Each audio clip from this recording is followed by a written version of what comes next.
पद्धतीनं करणं.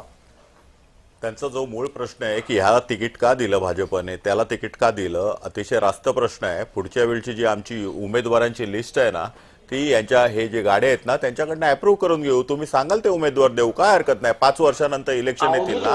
अहो मला बोलू देता तुम्ही. तुम्ही काय हो, काय नळावरचं भांडण करताय का? अरे यार मी आता उठून हे असं जर चालत असेल तर काय हो, तुम्ही काय माणूस आहात का हो? तुम्हाला काय अक्कल नावाची चीज आहे का? तुम्हाला देवाने डोकं दिलंय का? तुम्हाला 2दा 3दा 4दा 5दा मी सांगतोय, तुम्ही बोलत असताना याच्यापुढे मी तुम्हाला आयुष्यात बोलायला देणार नाही. आयुष्यात बोलायला देणार नाही, लक्षात ठेवा. आयुष्यात बोलायला देणार नाही. काय समजताय तुम्ही? समोरचा माणूस बोलतो त्याचं ऐकून घ्या. ऐकून घेण्याची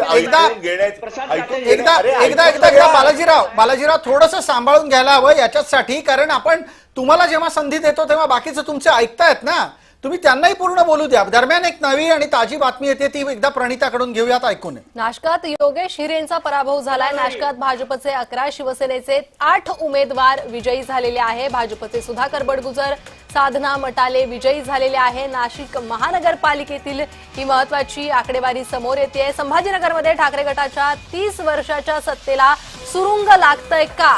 भाजप शिवसेनेत काटेकी टक्कर सुरू झालेली आहे. चुरशीची लढत संभाजीनगरमध्ये पाहायला मिळते.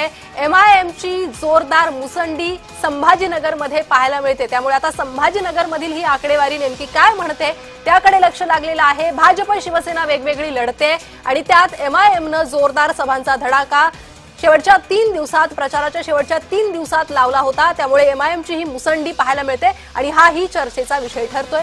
पुन्हा जाणार आहे चर्चेकडे प्रसाद सर. बिलकुल धन्यवाद या चर्चेच्यासाठी. आणि आपण आता आपल्या मुंबईतल्या चर्चेपर्यंत येणारच आहोत, पण तत्पूर्वी एकदा आपल्याला इतर अनेक महानगरपालिकांचा येणारा तपशीलही लक्षात घ्यायचा आहे. नवी मुंबईमधला संघर्षही आपल्याला ठाऊक आहे. ठाण्यामध्ये काय झालंय? ठाण्यामध्ये अद्याप तरी आकडे अत्यंत कमी दिसत आहेत. भारतीय जनता पार्टी फक्त 10 आहे आणि शिवसेना 25 आहे. नागपूरमध्ये मात्र संख्याबळ भाजपचं चांगलं आहे, 85 पर्यंत गेलेले आहे भाजप.